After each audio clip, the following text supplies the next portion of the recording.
esse ano a gente está entrando no Face. O inverno aqui esse ano foi muito, muito sem graça. Foi muito Imagina. fraco. Foi fraco? Muito A fraco. gente estava falando sem graça de ter sido muito branco, assim, muita neve. Não! Aqui onde eu moro, não teve neve.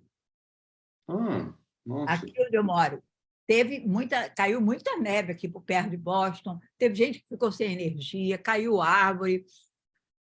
Depende de onde Você você está em Boston mesmo, né? Eu estou na cidade de Boston. Ah, Estou num bairro ao sul da cidade de Boston. ao sul da cidade. Hum. Eu É, conheço um pouco Boston. Eu estive aí uma vez, passei uma semana só. bem, estou dentro da cidade de Boston mesmo, aqui, 15 minutos do centro. Não, entendi. Eu conheço ali aquela região da estação de trem. Ali, trem é ônibus. Eu estou habituado a falar trem. South Station Sim, ali o centrão. Ali, ou Park Street. eu tinha uma colega que ela trabalhava ali na Universidade de Boston. E aí eu desci dali. Eu passei uma semana, então assim, pouco conheço a cidade. Não sei muito bem a cidade assim, não. A ponte ali, é Não tem. Cambridge, aquela ponte, né? Bom, É uma cidade bonita, é uma cidade gostosa. Eu conheci muito pouco, não vi muito. muita coisa, não. É uma Mas assim, cidade muito bonita. É uma das coisas que me prendem aqui, porque é uma cidade muito cultural, me impressionou o número de brasileiros. tem muito brasileiro. Encontrei uns dois churrasquinhos assim, andando uma na. Tem muita loja brasileira. Aqui tem caldo de cana, carne de sol, o que você quiser. Incrível. Mas tem muito museu, né? Muita biblioteca. Aqui em frente da minha casa tem uma biblioteca. No final da rua, quase chegando no final da rua, tem outra da Um cidade. centro cultural bom, né? Então, assim, tem muita coisa que eu gosto muito, né? Que me prende. Mas vamos lá. Vou dar boa Bom, noite aqui para o pessoal. boa noite a todos, né?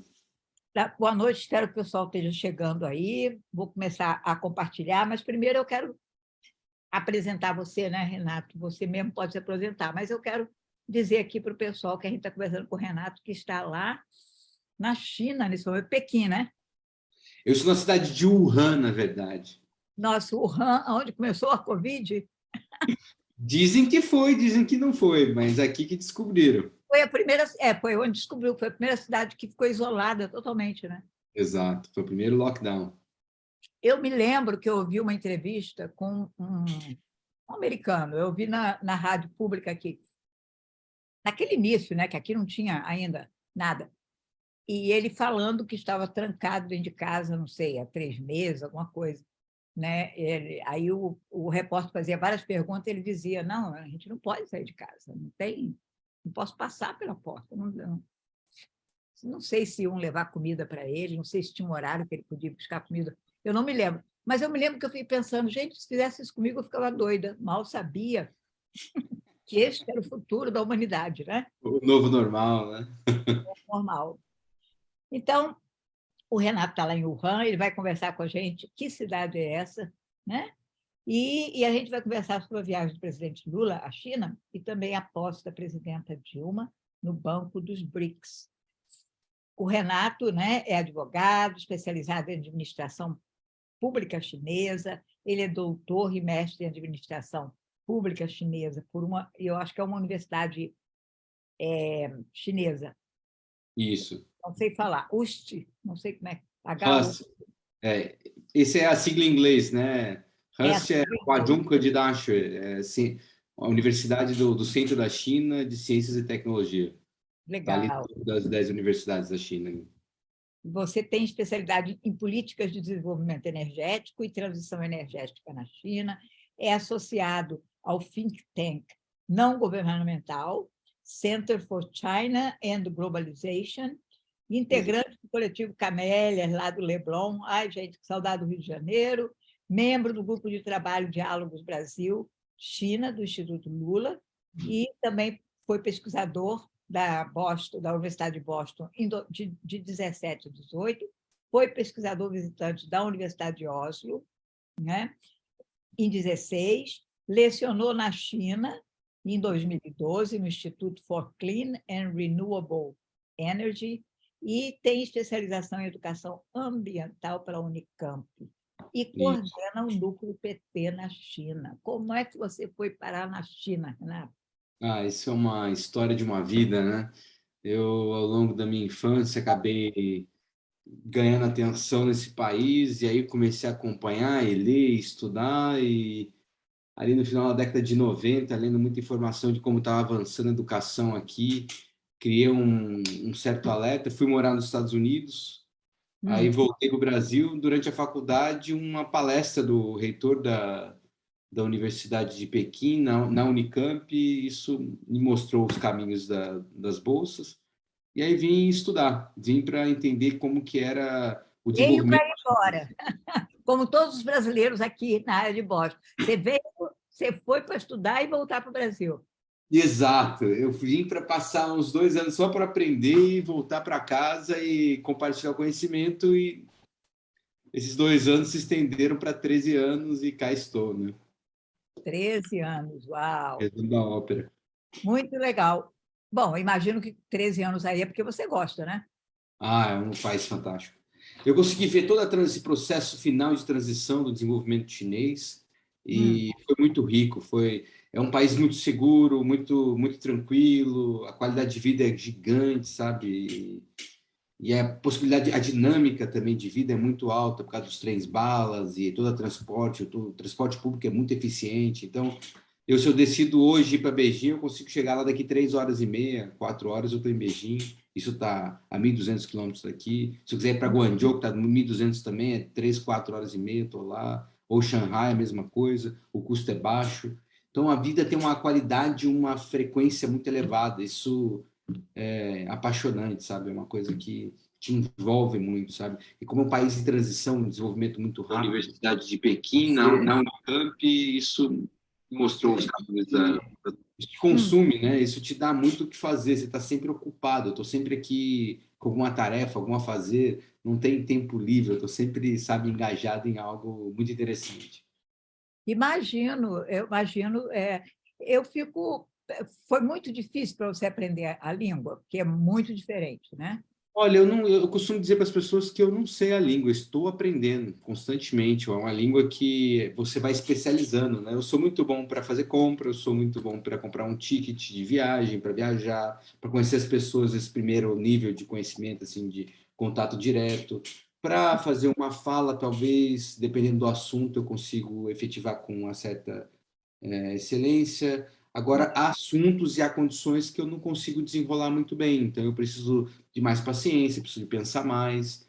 Então, é Uhum. uma língua de especialização, então você vai se especializando em situações e contextos, então não tem muito assim como nas línguas ocidentais que você, com um vocabulário, desenrola qualquer assunto, sabe? Você tem um vocabulário básico, você desenvolve uma conversa básica, mas assim, Imagino. Mas você escreve bem em chinês?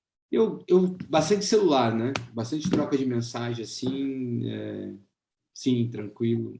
Uhum. Agora, se precisar redigir um texto, eu já vou ter muita dificuldade, porque aí demanda, acho que uma ciência mais. É aquilo, né? A mesma coisa, escrever um texto em português também você precisa Se você desenvolver as não conhece a habilidades. língua, não é fácil, não, né? Mesmo conhecendo a língua, pelo menos eu tenho essa visão. Mesmo conhecendo a língua, vamos supor, você põe um leigo para escrever um texto jurídico, a pessoa não vai saber nem ler, às vezes, né? Ela fica com uma dificuldade no tipo de vocabulário, a estruturação do texto, né? Aquela redação das minhas férias, né? Não fugir do assunto, ou manter uma lógica, uma coerência. Esse chinês, para mim, é difícil. É, eu imagino, né? Mas e o trabalho? Como é seu dia a dia aí? O trabalho ele é dinâmico, ele é muito fluido, né? As coisas acabam assim me envolvendo muito, como eu estava falando. Então, existem momentos que é muito em chinês, a coisa demanda ali, sabe, usar a língua. Tem momento que é muito em inglês também, por ser um estrangeiro, você acaba. Muitos lugares que eu vou, as pessoas não têm muito tempo de entender se fala ou não fala, se quer ou não quer, elas vão Mas estar todo com mundo fala inglês. inglês? Não, não todo mundo, mas está ficando cada vez maior o público que fala inglês na China. Com o inglês você consegue se virar nas grandes cidades, né? Nas Hum. cidades mais desenvolvidas, o inglês E acaba eles sendo não se um comum. incomodam que você fale inglês? Como os franceses não gostam que a gente chegue lá falando Sem falar... Depende muito do lugar. Depende muito do lugar. Eu estou falando de uma cidade, por exemplo, o Wuhan é uma cidade de 15 milhões de habitantes. Se eu vou num mercado assim mais popular, não é um lugar que as pessoas vão achar engraçado, vão achar bonitinho, não vão ficar ofendidas. Aqui não tem muito isso. As pessoas acham lindo um estrangeiro, sabe? É uma coisa assim, apaixonante. Você encontra com muita frequência pessoas que nunca viram estrangeiros. Então assim, é um tratamento de amor o tempo todo, sabe? Mas não, o idioma acaba sendo um atrativo aqui. A diferença cultural é uma coisa muito, sabe, muito especial. Os chineses veem com bons olhos, né? Muito diferente. Imagino. Mas você tem saudades do Brasil? Assim, Muito. alguma coisa que... Aí tem muita coisa brasileira? Olha, muita coisa não. Hoje em dia tem um mercado digital, então assim, qualquer coisa que eu sinto falta, eu compro online, né? Pão de queijo, coxinha. Esses dias mesmo uma amiga, uma chinesa que morou no Brasil, na minha cidade natal, ela me mandou uma caixa de presente, ela me mandou coxinha, pão de mel, mandou, Mas ela sabe? mudou do Brasil? Ela morou no Brasil, na minha cidade natal. O pai dela tinha um restaurante chinês na minha cidade. E aí ela mudou para a China já tem muitos anos, já criou os filhos dela, e ela tem hoje uma empresa que importa produtos brasileiros para a China. Então ela vende para a comunidade brasileira coxinha, bolinho de queijo, sabe, esfirra, brigadeiro, todas essas maravilhas. Como é que ela consegue mandar essas coisas do Brasil e chegar bem na China? Então, algumas coisas ela traz do Brasil, outras ela produz em locos, né? Ela produz aqui na China mesmo. Então, Ela está morando na China. isso, ela Tá. é chinesa por descendência, né? O pai dela e a mãe dela são chineses, mas ela foi criada no Brasil. Então ela mudou para cá depois de criar os filhos, mudou para cá com o marido e começaram a trabalhar o mercado de importação e exportação. E ela viu essa demanda de mercado aqui, ela atende muitas grandes cerimônias, né? Da embaixada, dos consulados, ela fornece salgadinho, é bem interessante. E ela Então, nos agrada e nos alegra muito aqui. o brasileiro sempre descobre uma forma, né? Você não acha? O povo do aqui também tem tudo isso, né? tudo se resolve, né? O brasileiro... Você acha salgadinho, brigadeiro, você encomenda tudo. Encomenda tudo. É fantástico. E agora com a internet, tudo que eu faço, né? Você tem um WhatsApp, aqui a gente usa muito o WeChat, que é o WhatsApp chinês, né? Mas pelo WeChat você compra passagem de avião, passagem de trem, você compra produtos, você encomenda, você paga as pessoas, você paga passagem de ônibus. Então ele tem uma função mais ampla, né? Um canivete suíço digital, vamos dizer assim. Renato, mas você, porque se fala, eu tenho até uma amiga aqui brasileira, mas que mora na Maryland, em Maryland, e ela morou aí na China, acho que 2 anos. O marido foi trabalhar, até ela fez uma live com a gente e tudo, né? Que legal. Sobre a pandemia, como é que estava o controle aí da pandemia, que ela explicou, que é uma coisa que recente. Ela estava aqui esses últimos anos, então. Estava aqui, ela voltou talvez há 1 ano atrás. Está bem atualizado. E ela falava muito assim de como o governo controlava para garantir a segurança das pessoas, que o vírus não espalhasse, né? Eu dizia para ela, mas assim, se você sair de casa escondido, ele sabe, não demora, bate uma pessoa na sua porta. Você se sente livre na China? Porque se fala muito do governo, né? Eu me sinto mais livre na China do que qualquer lugar do mundo. Já estive em 57 países, rodei o planeta, não achei um país onde eu me sinto mais seguro e livre do que na China. E falo isso categoricamente. Hoje, qualquer pessoa que tem um celular está sendo observada pelo seu governo, dos seus mais íntimos detalhes às coisas mais superficiais. Isso é utilizado por grandes empresas, aí está aí a crise do Twitter, está aí a crise do Vale do Silício para explicar isso melhor. Isso é usado geralmente para vender seus dados para as grandes corporações, principalmente seguro e bancário. E na China, não. Na China é utilizada pelo governo para administração pública. Por exemplo, essa questão do controle durante a pandemia, eles trabalhavam com 4 estruturas, né, de controle. Eles trabalhavam com a pesquisa, eles encontravam uma forma de rastrear as pessoas, né, testar quase todo o público. Eles trabalhavam também com tratar as pessoas que estavam doentes, e esse rastreamento que era para justamente controlar de onde tinha vindo. Então, eles usavam o celular para rastrear por onde essa pessoa que estava, vamos supor, descobriu que você está com vírus. Então, o que eles vão fazer através do seu celular? Descobrir por onde você passou. Então, eles vão fazer o rastreamento das suas rotas, né? Para ver onde você pode ter contaminado alguém. O segundo momento era fazer a testagem das pessoas por onde você passou, para garantir que essas pessoas não estavam com vírus, ou se tivessem com vírus, fazer o isolamento delas também. Então, era o isolamento, era a testagem, era o rastreamento e o tratamento. Então, essas 4 etapas que eram utilizadas para poder fazer a gestão da Covid. E tudo isso para manter o quê? Para garantir que as pessoas não fossem morrer. Se você olhar o volume de pessoas que tem na China e a porcentagem de pessoas que morreu, assim, é gritante a diferença com o resto do mundo. Aqui, o número de mortos pelo Covid é muito baixo. E foi um país pego de surpresa, né? Não foi um país que, como o resto do mundo, teve tempo de se preparar, de se organizar. Aqui não. E não teve essa falsa dicotomia entre vida e mercado. Olha, o mercado, se houver vida, segue. Agora, a vida, tendo mercado, não é garantia, né? Tanto que a gente estava tendo mercado e morreu e não está mais entre nós, né? Com certeza. Então, você acha que a estratégia deles para tratar a Covid, para lidar com a Covid, deu certo? Eu não Apesar acho de que deu várias vezes certo. Os números dizem...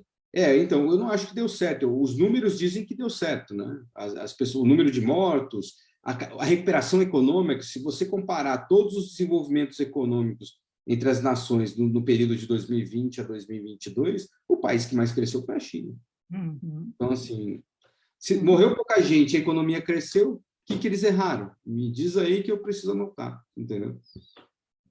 E falando aqui, tem alguém dizendo assim, quem é? O Lawrence está dizendo, interessante ter pão de queijo na China. Eu também achei, sabia?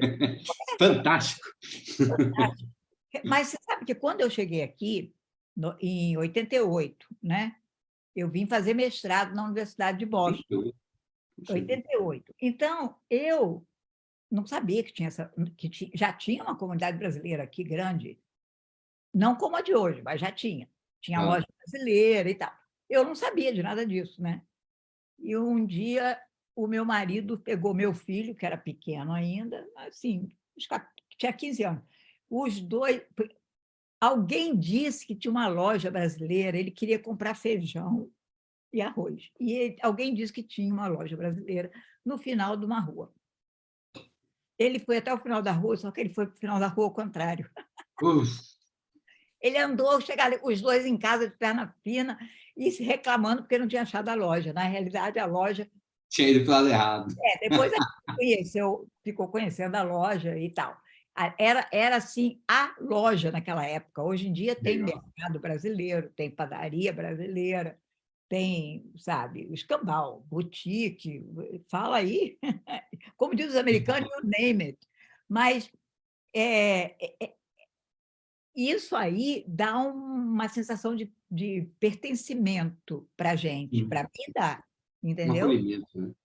De acolhimento. Eu chego lá e depois, quando a maneira como a gente se relaciona entre a gente é muito diferente da maneira como a gente se relaciona com os americanos, por exemplo, né? Sim. São poucos americanos, tenho amigos que eu abraço, que eu beijo, mas não é como a gente, né? Que eu nem conheço você, se eu encontrar você, é capaz da gente... Abraço, beijo, sim. A gente abraça e beija. O toque, né? O toque, para a gente é difícil a gente não pegar, né? Por isso que a Covid foi tão difícil para a gente. Foi muito pesado. Isso foi uma coisa difícil para você aí na China? Ou Foi. é uma coisa difícil ainda? É uma coisa difícil ainda. Eu conto que foi até um estudo que eu li na época que eu cheguei na China, que o brasileiro parece que toca uma pessoa que está conversando até 25 vezes em 1 minuto. Uma característica do brasileiro, tocar muito, né? Toca o tempo todo. É isso que você estava falando, o brasileiro é muito de toque, muito de abraço, muito de beijo. Esse contato físico me fazia muita falta no começo. Sem conhecer a pessoa, né? Aqui o pessoal abraça, mas é uma coisa assim muito superficial e é raro. Você não, uma pessoa que você acaba de conhecer, uma pessoa do seu cotidiano, você não tem muito toque. Até o cumprimento de mão não é muito comum aqui. E nos primeiros anos, até a comunidade estrangeira também, a maior parte das nações, as pessoas não têm muito isso, ainda mais que está lidando com um estrangeiro de outra nação, né? E aí, puxa, Aí você vai desenvolvendo suas técnicas para poder suprir essa necessidade de toque, né? Aí os amigos começam a sofrer, as pessoas começam... Aí tem missa em português, Tem igreja. padre, A cidade de... pastor Como? evangélico, ou Sim, brasileiro que é batista, que é tem, anglicano. tem muita igreja. São principais, assim, 2 igrejas católicas, Hum, tem algumas batistas, isso passa mais de 5 grupos batistas aqui que se organizam, que têm suas igrejas. hum, Existem também grupos de oração em casas, né, que as pessoas fazem cada dia na casa de um, que é bem hum, interessante também. A comunidade africana se organiza muito nesse sentido também. A própria cidade de Wuhan tem os chineses cristãos que se organizam. Existem os templos budistas também, que são muito comuns aqui. Tem o grande templo também, aqui tem alguns grandes templos que são mais assim específicos da região. Existem os templos taoístas também. Então, assim, mesquitas, tem mais de 16 mesquitas em Wuhan. Então, assim, que não é uma cidade muito de domínio muçulmano, mas mesmo a comunidade muçulmana tem muita mesquita aqui. Então, assim, religião aqui é um... O que você não pode na China, com frente à religião, é panfletar na rua. Isso não é permitido. Manifestação pública, se eu usar, assim, fazer post nas redes sociais ou sair panfletando na rua, isso não é permitido, porque você não hum, pode ocupar o espaço público com seus interesses pessoais, né? hum. Então, isso não pode. Mas agora, missa todo fim de semana, eu tenho uma amiga que todo fim de semana me liga, missa hoje. Então, assim, até... Porque aqui as igrejas fazem muito esse papel de juntar as pessoas, de fazer as pessoas se sentirem bem, né? Tem a Páscoa, tem almoço, assim, Dia das Mães, às vezes eles faziam o baile do Dia das Mães, não sei se ainda estão fazendo, faz até algum tempo que eu não vou na igreja, que eu sempre ia, na igreja católica, mas eu me lembro que uma coisa que me deixava assim, é, maravilhada era, nascia um neném, por exemplo, aí a mãe chegava lá na igreja com aquele neném novinho, assim, uma semana, dias, menina, a igreja é muito grande, né? Aquele neném passava de banco em banco. A mãe não via mais a criança. Alguém dizia, deixa eu pegar, que coisa linda. Aí pegava. Aí a outra dizia assim, passa para mim. Aí passava. O neném ia lá no final da igreja, voltava pelo outro lado. A mãe mesmo ficava olhando, cadê o bebê? Não está aqui o bebê. Ainda é criança. Tá louco. Eu achava aquilo uma maravilha. Eu disse, gente, só brasileiro que faz Que isso. legal. E aí alguém descia para o cafezinho, tem cafezinho depois da missa, alguém descia para o cafezinho com o bebê. A mãe, Verdade. Sim, descanse, minha filha, a gente aqui está tratando do bebê. E o pior é quando a criança chorava, ou então uma criança a maior, fome, né? alguma coisa, e alguém chamava atenção, botava o menino de castigo, ou então dizia, começava a dar conselho para a mãe, faz assim, está tossindo, faz um chá de não sei o quê. Que Gente, legal. eu acho isso A função da igreja. maravilhoso, Renato. Sim, eu também acho. E é uma coisa que eu observo, eu pensava que era uma coisa daqui também, mas as igrejas têm esse papel de organizar comunidades, tem esse Sim, espírito sim. comunitário. Como a gente acaba sendo estrangeiro, a gente não tem muito vínculo com pessoas da cidade, né? O pessoal do trabalho e você. Então, é onde você acaba desenvolvendo uma segunda família, um espaço que ocupa aquilo que sua família ocuparia. Então, é crucial. Essas comunidades assim religiosas também são As igrejas muito tiveram esse importantes. papel muito importante. Eu acho até que a Igreja Católica perdeu um pouco isso aí aqui em Boston. Hum. Eu acho que, alguns anos atrás, bem 10 anos atrás, eu não sei, os padres que vinham tinham mais esse caráter comunitário mesmo, sabe? Eu não sei, eu acho que as igrejas católicas perderam um pouco. Eu não posso falar das outras, porque eu não Não, mas é frequento. interessante você falar isso, porque realmente a Igreja Católica, até na fundação do PT, teve um papel muito importante justamente pelas E a comunidades. comunidade de base foi uma base Exato, do PT, né?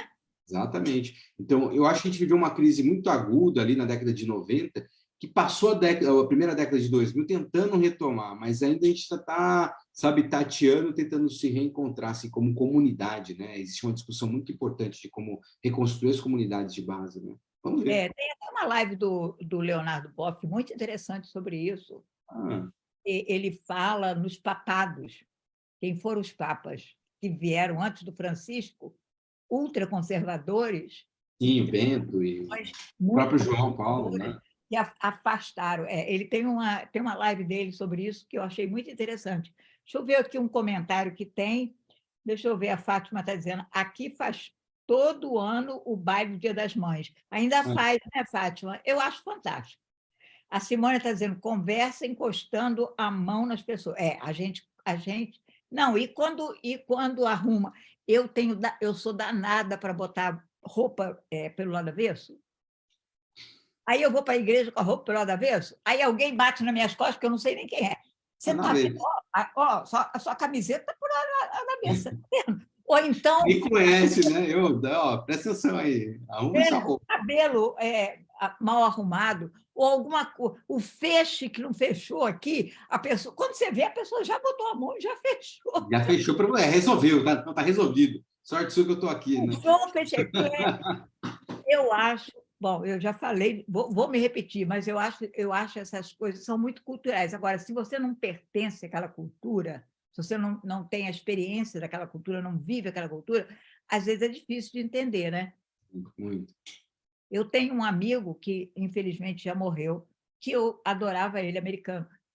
E ele foi que me ensinou essa questão de que aqui, como ele era um bibliotecário lá da minha faculdade, na BU, e eu era estudante, ele que me ensinou que ele não podia ter contato comigo, porque aquilo podia ser um problema profissional para ele. Então, ele só me disse isso, porque a gente conversava assim, eu ia me aproximando dele e ele ia andando para trás.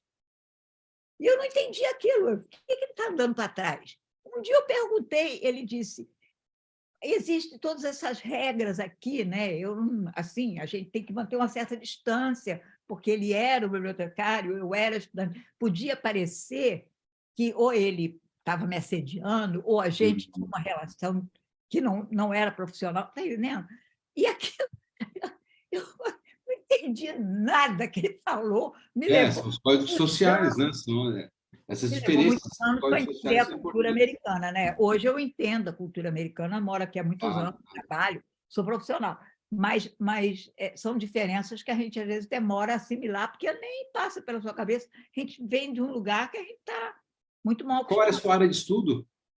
Eu sou jornalista, mas eu estudei museologia, eu sou formada em museus, Museologia.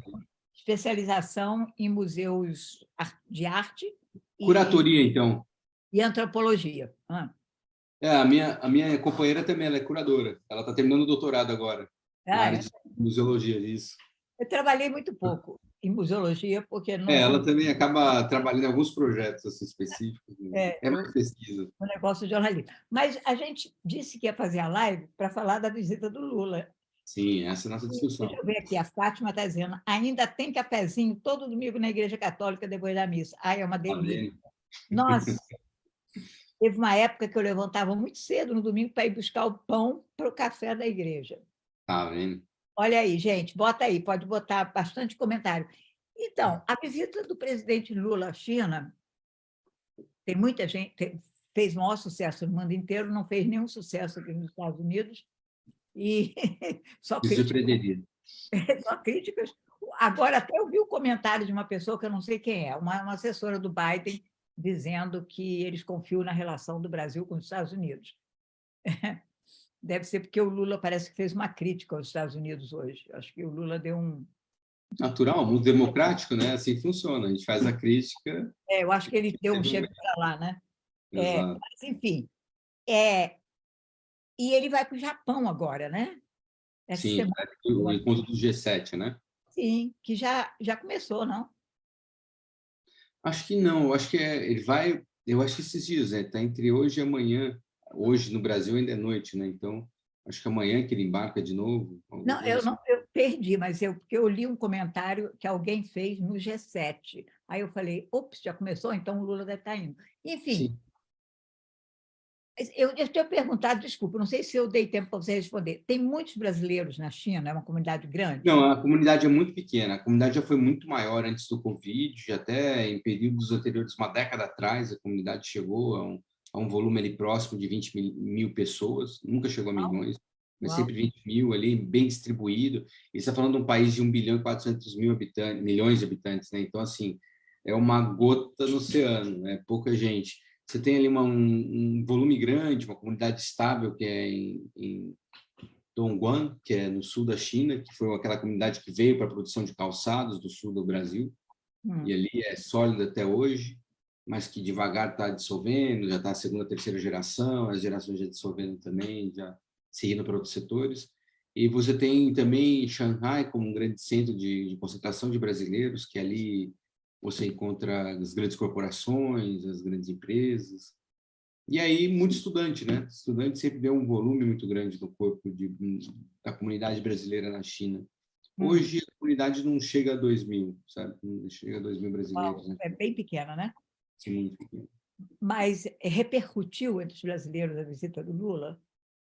Entre os brasileiros, muito, muito, muito. Mesmo na China, o volume de informação, de mídia, a cobertura da mídia chinesa com relação à visita do Lula foi fantástica, foi muito bonita, foi muito bem assimilado, né?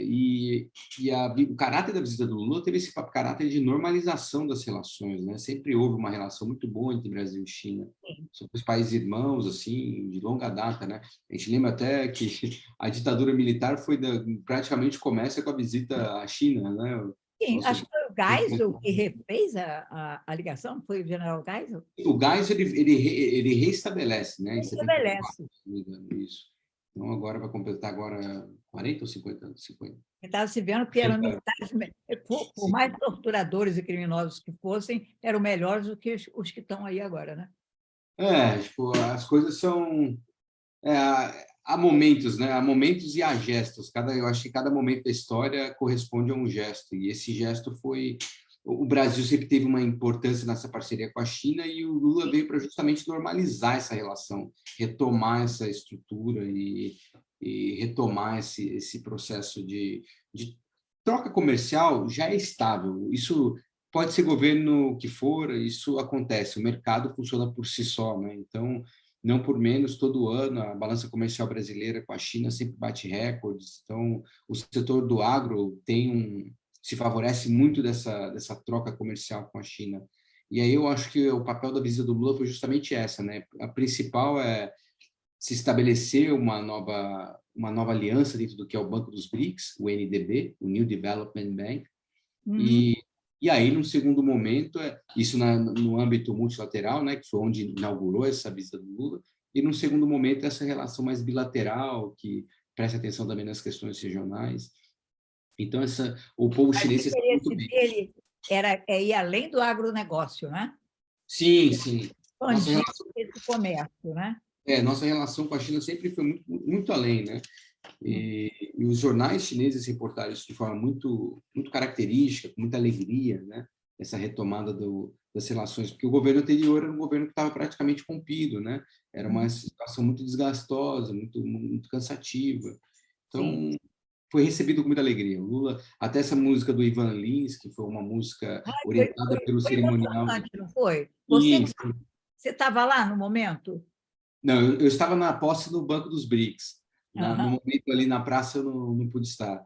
Mas essa música do Ivan Lins foi escolhida por indicação do cerimonial diplomático. Sim, do Itamaraty. Isso, do Itamaraty. E eles acolheram bem. A hora que eles entenderam a tendência da música, ficaram muito felizes, porque dialoga com aquilo que o Xi Jinping vem falando da nova era. Esse novo momento das nações se erguendo, trabalhando de igual para igual, essa construção de uma comunidade de futuro compartilhado, né? Então, para eles foi uma alegria, essa música foi de muito bom tom. Eu não sei se você conhece a TV 247. Claro, claro.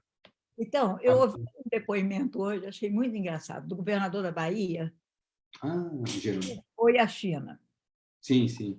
Aí, a Helena Chagas, que estava conversando com ele, disse assim, conta aí para a gente como é que foi, alguma coisa lá dos bastidores. Aí ele disse assim, que acho que no final da visita e tal, eles falaram, queriam fazer uma fotografia. Todo mundo queria fazer uma foto com Lula e o Xi Jinping, todo mundo. E ele disse assim, mas era impossível, a segurança dele não deixava ninguém chegar perto, era uma coisa assim, era muito rigorosa, muito, muito diferente da gente, porque a gente abraça, pega e tal, a gente não podia fazer nada disso. Mas aí falaram com o Lula deu algum jeitinho, afinal concordaram, foram lá para uma escadaria, juntaram os governadores, Sim, comerciantes, bonito. juntou tudo, para fazer a fotografia com o Lula. Aí ele disse assim, mas menino, ele falou bem assim, mas menino, foi uma esculhambação só, porque brasileiro não tem jeito. Aí brasileiro começou a gritar, ô Chimpim, bota o braço, não sei aonde, faz isso, faz aquilo. Ele disse, no fim, estava todo mundo tratando o presidente da China como se fosse um menino ali da rua. Mas não, ele disse, não durou muito tempo, a segurança foi lá, tirou ele e levou. Tira dali, porque esse trato na China com a autoridade é raro. Ele disse que foi muito engraçado, porque todo mundo queria encostar no Xi Jinping, tirar foto dela. Ele cumprimentou um por um dos ministros, ele cumprimentou um por um dos governadores. Foi um gesto assim muito atípico. Foi muito atípico. Ele rompeu muito essa tradição protocolar chinesa e foi muito bonito isso, né? Que ele realmente e é esse o sinal que ele estava dando, né? Num jornal. Aí você tem que prestar atenção nas mídias diferentes, né? Na mídia de língua inglesa, eles falaram que o Brasil vai ter uma prioridade, um trato prioritário na relação internacional chinesa. Então, a China realmente quis dar esse sinal de que vê o Brasil como um grande parceiro. E foi isso que os jornais também chineses, né, acabaram deixando claro, né, que existe, tá vendo? Isso, se você pegar vários jornais, isso foi capa e teve uma importância muito grande. Foi justamente nesse sentido que a mídia chinesa reportou que essa relação Brasil-China tem uma grande importância, uma importância prioritária. E por ser as duas pontas do mundo, por ser dois mercados irmãos, por ser os dois maiores países de desenvolvimento, e essa construção do Sul global, né? A importância de reconstruir o mundo, né? Por isso um novo tempo, por isso uma nova era. Por E isso foi que a música foi tão apropriada, né? Exato, exatamente. E foi nesse tom que abriu a visita do Lula, porque o Lula ele chega primeiro no Banco dos BRICS. No Banco dos BRICS é o primeiro presidente que visita a instituição bancária, esse banco dos 5 países, né? Para quem não conhece, o Banco dos BRICS envolve o Brasil, a Índia, a China, a Rússia e a África do Sul. Agora tem países irmãos que estão entrando, novos ingressos, né? Que é o Uruguai, que é Bangladesh, que é Egito, a Arábia Saudita, a Argentina, que é Emirados Árabes Unidos, desculpa. Então, esses países estão entrando agora para estruturar o que é essa instituição bancária. E no discurso o Lula fala disso. Né? Primeiro, o Lula abre falando da importância da geração da Dilma, que foi uma geração que foi torturada, que foi perseguida por sonhar com um mundo melhor, e que hoje tem a condição de realizar isso através desse banco. E que esse banco vai ter esse papel justamente de financiar essa mudança. Sim, foi um discurso. Esse discurso divide em 2 partes. A primeira parte é a parte que ele lê, que ele começa com esse aviso, né, mostrando essa mudança estrutural do mundo, que o banco está disposto a financiar, fazer diferente do que foi o FMI, que financiava e vinha e tomava a soberania do povo, para justamente aqueles pacotes de austeridades que judiava do povo, né? Sim, que a gente protestou, a minha geração protestava. Exato. Toda hora. A minha geração também protestou bastante. Então, assim, todo mundo conhece esses pacotes. Então, o que o Lula fala assim, a gente precisava de um instrumento que pudesse transformar o mundo, que possa financiar a construção de infraestrutura. Para quem visitou, para quem foi convidado para essa posse mesmo, eles distribuíram uma folha onde mostrava os principais projetos financiados nos últimos 10 anos, quase 10 anos, né, do banco. Então, é praticamente infraestrutura, saneamento básico, pontes e energia renovável. Então, assim, o banco está servindo para transformar a infraestrutura dos países que estão em processo de desenvolvimento. Então, é nesse tom. E o Lula também levanta uma lebre interessante, que ele fala assim, quem deu o direito ao dólar de ser o lastro do mundo, né? Então, por que não fazer o lastro da nossa própria moeda? Então, a ideia é estar usando as moedas. Tanto que o Brasil e a China fecharam um acordo, que a troca comercial agora é entre as 2 moedas, entre o renminbi e o real. Excelente. Que antigamente ainda é assim para grande parte das nações, fazer trocas internacionais. Para você fazer importação e exportação, você precisa ter uma reserva de dólar, ou seja, você depende dos Estados Unidos para fazer um negócio com a Argentina, com a Espanha. Sim. Como pode ser isso? A gente precisa fazer um processo diferente, né? É uma desvalorização da própria moeda, né? Exato, e da sua própria nação, da sua própria capacidade, da sua soberania, né? Então, o que o Lula fala é que esse banco vai ter esse papel. E a Dilma mesmo fecha também com a sua fala falando, olha, o banco vai ter a função de criar uma prosperidade comum. Então, ela dialoga até com a visão da China de construir um mundo mais igualitário, mais... exato, é muito bonito. Então, é uma virada. O Lula também fala disso, né? Que é uma virada na página da história. A gente tem que terminar o século XXI melhor do que a gente começou o século XX. Então, a gente precisa dar esse avanço de igualar as nações, construir uma condição melhor para a humanidade, para a gente poder avançar como civilização global, né? Muito bonito. Deve ter sido, eu imagino, eu assisti daqui, não assisti tudo, nem toda hora, mas vi vídeos e assisti, fiquei muito comovida quando o Claro, Lula chega, que encontra com a Dilma, que os dois sobem, né? aquele momento foi bonito. Imagino para quem estava presente, que deve ter sido, para quem é brasileiro, que está fora do Brasil, deve ter sido uma emoção muito Eu maior. falo por mim, eu estava lá como convidado presidencial e fiquei emotivo, porque realmente foi um momento assim que você entendia que ali estava começando uma virada da história da humanidade. Ali realmente foi uma... E para mim o ápice da visita do Lula foi esse, para mim, né? Essa visão de que começa uma instituição global. Ali não foi uma visita para a China, né? Ali foi uma visita para os BRICS. E dali sai a visita para a China. Ali, naquele dia, o Lula ficou num hotel, o Hapin Fanguan, que é um hotel da paz, já diz o nome e tudo, né? A intenção do Lula de estar aqui. À tarde à noite ele teve um jantar com membros do Partido Comunista de Xangai e foi para Beijing. Aí Beijing de manhã ele já começou a cerimônia na praça, levando flores para os heróis da China. Aí depois começou toda essa agenda que você estava discutindo, né? Então, assim, ali foi a visita para o Xi Jinping, foi no segundo dia, e foi o ápice das notícias e de toda essa demanda aqui na China, né? Foi muito... Foram dias, assim, inesquecíveis. Inesquecível. E como explicar que a grande mídia brasileira não cobriu a visita do Lula? De novo, né? É uma coisa muito fora do eixo tradicional, né? É muito triste, né? Porque, É, assim, não... Porque aqui eles cobriram, com natural? interesse à crítica do governo, a rádio pública, que é uma rádio, a rádio muito importante, que, do noticiário, né? É, deu os 2 dias, deu matérias grandes sobre a visita do Lula à China, com entrevistas, com o Democracy Now!, que é um programa excelente, você conhece? Sim, grande diferença. Excelente. Deu a visita do Lula, botou lá um segmento. Eu acho até que é capaz de fazer outra coisa depois. Eu não sei, porque eu até não tenho visto. Eu vi Natural que faça, porque vem uma mudança já concreta, não é mais uma mudança assim, simbólica. Teve muita simbologia.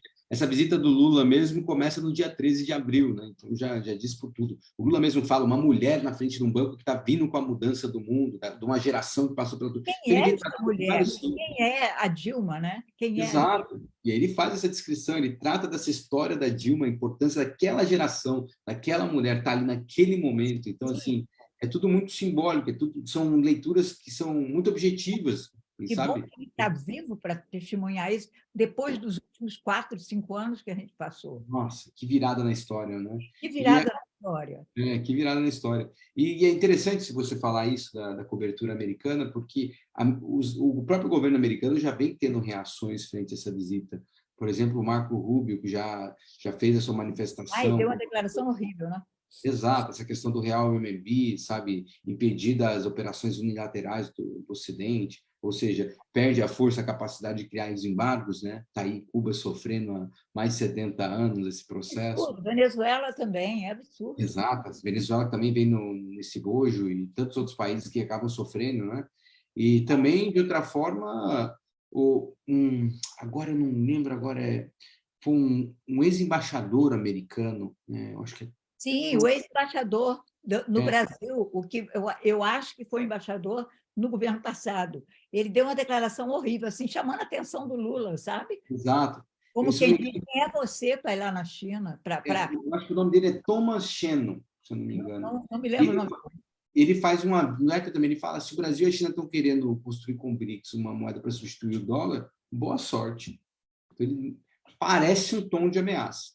Sim, ele fez e é algo que a gente tem que estar atento.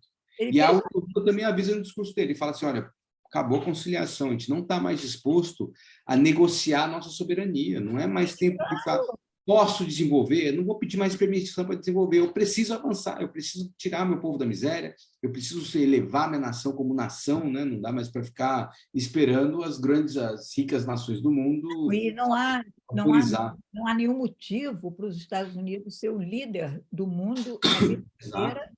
e explorando os outros países e criando problema para os países, porque aliás, eu hoje dei uma entrevista para uma TV brasileira e exatamente sobre a questão da imigração lá na fronteira, e eu falei isso, vai continuar esse crime na fronteira, essa desumanidade desse tratamento das pessoas, porque o que a gente precisa entender é que isso é resultado da política externa americana.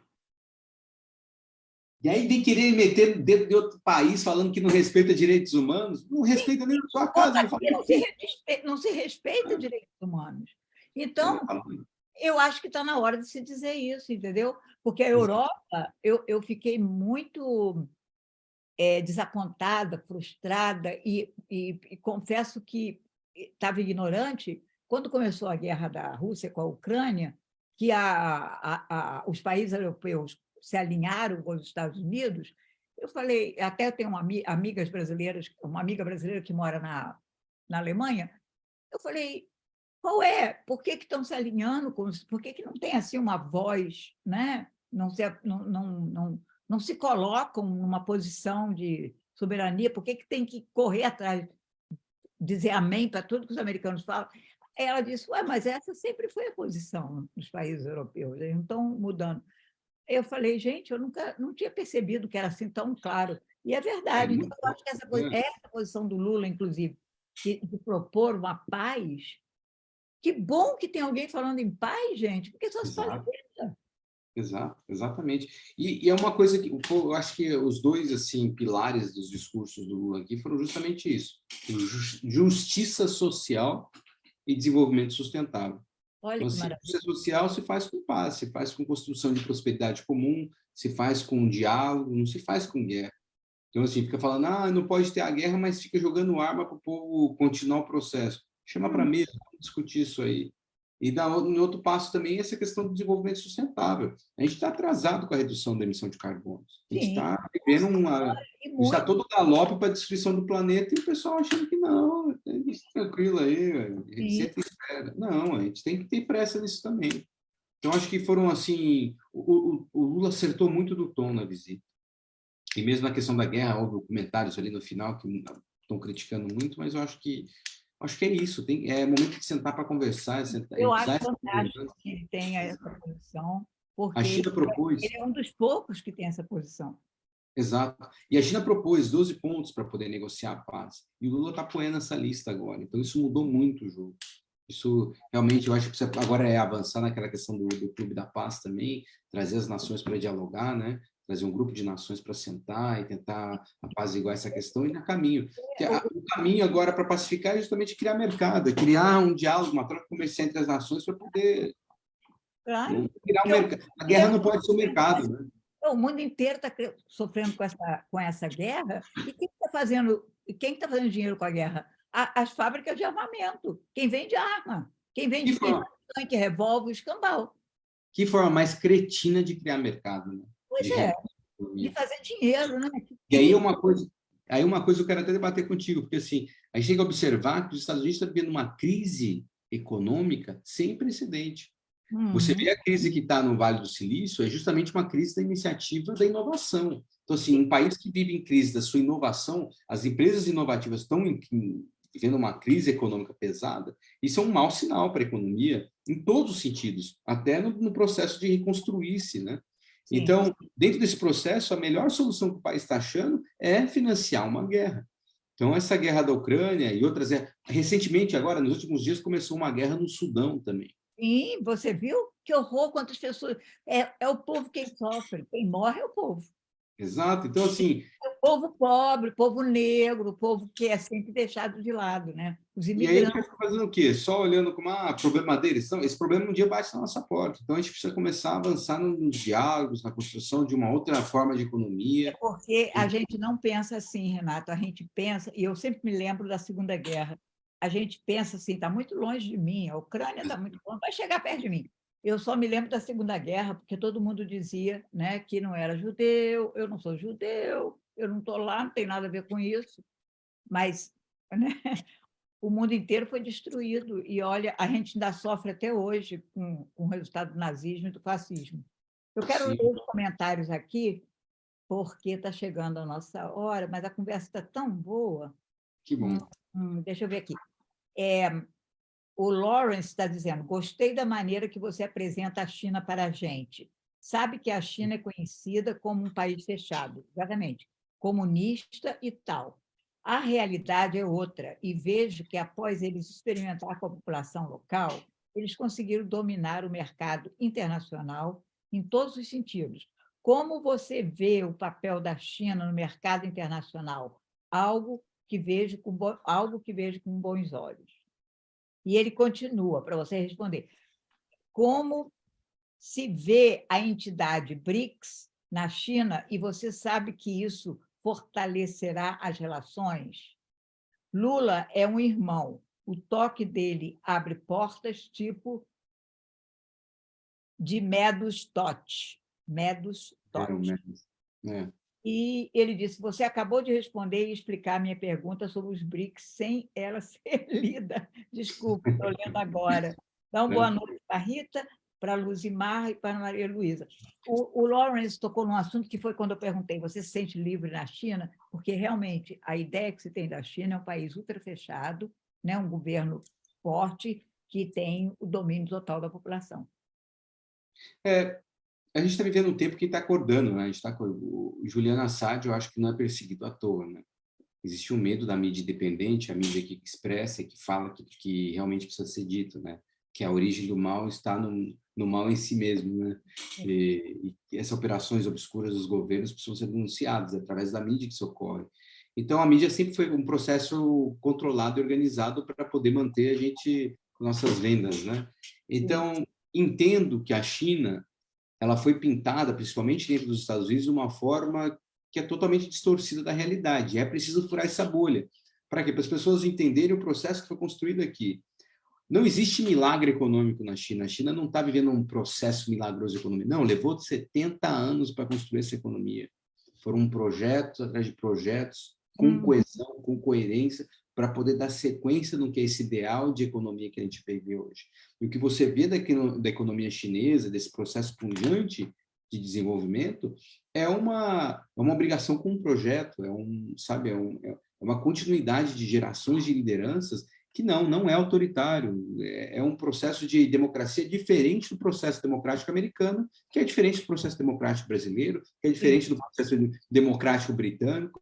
Se você olhar todas as democracias, mesmo a democracia grega, que era com base no escravagismo, são democracias, são processos diferentes. Então, a China trabalha de sua forma, e foi através dessa democracia econômica, tentando levar tanto que país hoje no mundo pode falar que eliminou a pobreza como forma de política pública? Sim. E não com doação, através da construção de uma economia. Foi isso que a China se debruçou ao longo de décadas, não foi ontem. Por isso que eu falo, não teve milagre. Teve ciência, teve, a construção de um processo. E o momento que a China vive agora é o momento de exportar capital. Ela está tentando exportar suas indústrias, ela não quer mais produzir só para si, ela está começando a querer consumir produtos estrangeiros. Não por menos, aí até uma coisa aqui, uma curiosidade para nós, a troca comercial entre a China e os Estados Unidos bate recorde todo ano também. Ela bateu recorde ano passado e no ano anterior, então todo ano se supera. Então, apesar do decoupling, essa separação que nunca acontece, existe uma interdependência, existem mais de 35 grandes corporações americanas e da China operando e produzindo muito, empresas alemãs, empresas de todo cada mundo. Por quê? O mercado global, a globalização depende das relações entre as nações.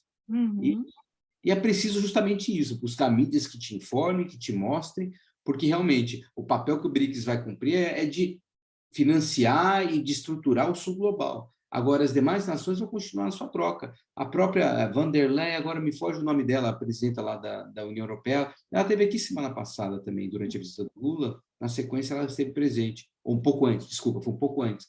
E ela ficou impressionada, e ela fez uma fala agora ontem, ou hoje de manhã, no Parlamento Europeu, falando, olha, é impossível fazer decoupe. Eu fui na China, vi um processo de desenvolvimento fantástico, incrível, e nós temos que fazer parte disso. Nós temos que controlar, nós temos que estabelecer... Macron esteve aí e voltou. Exato. Ela veio junto com o Macron, na verdade, até, né? Então, assim, o Macron também veio aqui entender. E o Macron fez até um encontro informal, sem gravata, um bate-papo com o Xi. Por quê? Porque é preciso construir a paz, é preciso continuar o mercado. Então, a resposta da China para o mundo, frente aos conflitos que estão acontecendo, a China está falando, olha, frente aos conflitos do mundo, nós propomos o Belt and Road, essa iniciativa do Cinturão em Rota. Por quê? Só o mercado, essa troca comercial gera trocas culturais, que gera troca civilizacional, que gera relação entre pessoas e evita conflito. Então, é o comércio que sempre evitou conflito no mundo. É como você bem me levantou agora, Elo, que o mercado americano, toda vez que esfria, ele aposta na guerra para poder reaquecer a economia. Isso a gente viu todas as décadas, da Guerra da Coreia até a Guerra do Vietnã. Uma guerra, esse país nunca fica sem uma ou duas guerras. Passou 200 e poucos anos de história, passou 16 anos aí sem guerra. Então, por que isso? Porque sempre apostou nesse processo de violência como modo de gerar capital. Então, tritura as pessoas para poder tirar do sangue o capital, o metal, né?